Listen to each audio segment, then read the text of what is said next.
మూసీ సుందరీకరణ పేరుతో పేదల ఇళ్ల కూల్చివేతకు వ్యతిరేకంగా బీఆర్ఎస్పీ పోరుబాట పట్టింది. తెలంగాణ భవన్ నుండి 50 బృందాలుగా విద్యార్థి నాయకులు బయలుదేరి వెళ్లారు.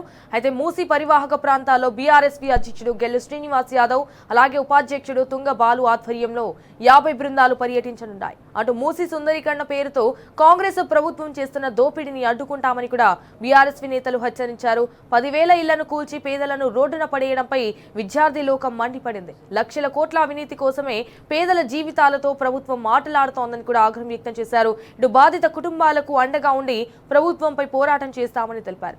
కూల్చివేతలకు వ్యతిరేకంగా క్షేత్రస్థాయిలో ప్రజలను చైతన్యం చేయడమే ఈ పోరుబాట లక్ష్యమన్నారు. అయితే ఈ మేరకు ఆయా ప్రాంతాల్లో పర్యటించి మూసి బాధితులకు బీఆర్ఎస్ పార్టీ తరపున భరోసా ఇవ్వనున్నారు.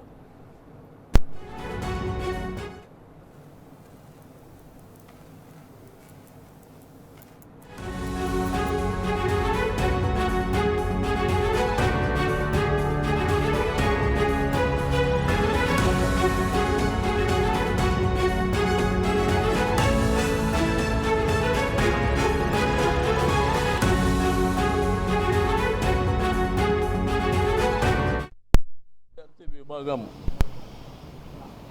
రాష్ట్ర అధ్యక్షులైనటువంటి గెల్లు శ్రీనివాస్ యాదవ్ గారి ఆధ్వర్యంలో ఒక 50 టీములు మరి మూసీ రివర్ ప్రాంతాలలో మూసీ రివర్ పోరుబాట కార్యక్రమానికి ఈ రోజు నుంచి నాంది పలకడం జరిగింది. ప్రధానంగా మీకు అందరికీ తెలుసు, మూసీ సుందరీకరణకు మా పార్టీ వ్యతిరేకం కాదు. మీరు బ్యూటిఫికేషన్ చేస్తా అంటే ఎటువంటి అభ్యంతరం లేదు. కానీ పేద మధ్యతరగతి కుటుంబాలు మరి సంవత్సరాల తరబడి నివాసం ఉంటున్న వాళ్ళ ఇండ్లు కూల్చడం అనేది దుర్మార్గమైనటువంటి చర్య. దాన్ని తీవ్రంగా వ్యతిరేకించడమే కాకుండా ఇది మన ప్రభుత్వంలో ఈ సుందరీకరణ కార్యక్రమానికి శ్రీకారం చుట్టడమే కాకుండా ఒక అద్భుతమైనటువంటి ప్రణాళికతోని ముందుకు వెళ్ళాలని దాని డిజైన్స్ అన్ని ఫైనల్ చేసుకున్న తర్వాత సరే మా ప్రభుత్వం పోయి కాంగ్రెస్ ప్రభుత్వం వచ్చింది. కాంగ్రెస్ ప్రభుత్వం వచ్చిన తర్వాత మూసీ పేరిట దోపిడీ కార్యక్రమానికి శ్రీకారం చుట్టడానికి విశ్వ ప్రయత్నాలు జరుగుతున్నాయి. మేము 14,000 కోట్ల రూపాయలతోనే దాన్ని కంప్లీట్ చేయాలన్నటువంటి సంకల్పంతో అన్ని డిజైన్స్ ఫైనల్ చేసినాం. ఆల్రెడీ ఇప్పుడు రాష్ట్ర ప్రభుత్వంలో ఉన్నాయి అవన్నీ, ఆ రోజు కేసీఆర్ గారి ప్రభుత్వం చేసినటువంటిది. కానీ ఇప్పటికే రాష్ట్రంలో ఖజానా ఖాళీ ఉన్నదని, డబ్బులు లేవని ఇచ్చినటువంటి 6 గ్యారంటీలు 420 హామీల విషయంలో ప్రజలు అడుగుతున్నారు. రైతు బంధు మేమిస్తే రైతు భరోసా ఇస్తామన్నారు. రుణమాఫీ కూడా అరాకొరగా జరిగినటువంటి సందర్భాలు. ఆడపిల్ల పెళ్లికి మరి 1,00,000 రూపాయలతో పాటు తులం బంగారం ఇస్తామన్నటువంటి వాళ్ళు, మహిళలకు 2,500 రూపాయలు ఇస్తామన్నటువంటి వాళ్ళు, పెన్షన్లు వృద్ధులకు ఇచ్చేటువంటి పెన్షన్లు 2,000 4,000 చేస్తామన్నటువంటి ఈ ప్రభుత్వం.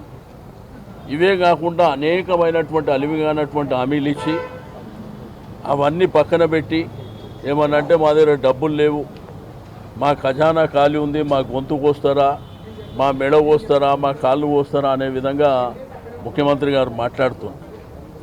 కానీ మూసీ రివర్ ప్రాంతంలో ఉన్నటువంటి ఆ రోజు కేసీఆర్ గారు ఇచ్చినటువంటి డైరెక్షన్ మాకు ఒక్క ఇంటికి కూడా నష్టం జరగకుండా మీరు సుందరీకరణ చేస్తే మన ప్రభుత్వానికి ఎటువంటి అభ్యంతరం లేదు, మీరు ఇండ్లు నేలమట్టం చేసి పేదవాళ్ళని రోడ్ల మీద పాడేస్తా అంటే మాత్రం మనం ఎట్టి పరిస్థితుల్లో సపోర్ట్ చేసే పరిస్థితి లేదని ఆ రోజు మరి ముఖ్యమంత్రి గారు స్పష్టంగా చెప్పడం జరిగింది. కానీ మూసీ పేరిట ఒక విధ్వంసం చేయడానికి మరి ప్రభుత్వం పూనుకొని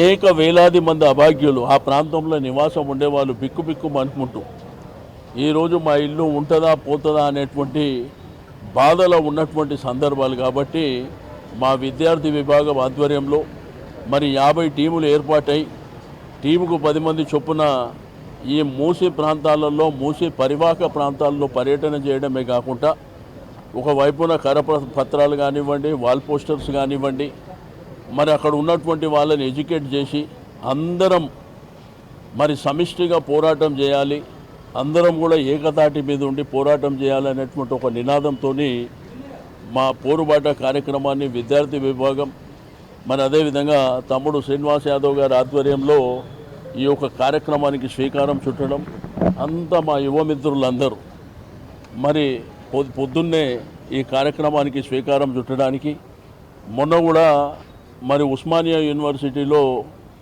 మరి రౌండ్ టేబుల్ సమావేశాలు కూడా జరిగినాయి.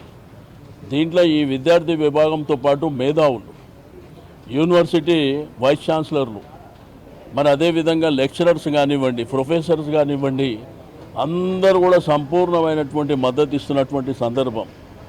ఎందుకంటే ఈరోజు మూసీ విషయంలో కేసీఆర్ గారి ప్రభుత్వం మరి సివరేజ్ ట్రీట్మెంట్ ప్లాంట్లన్నీ కట్టేయడం జరిగింది.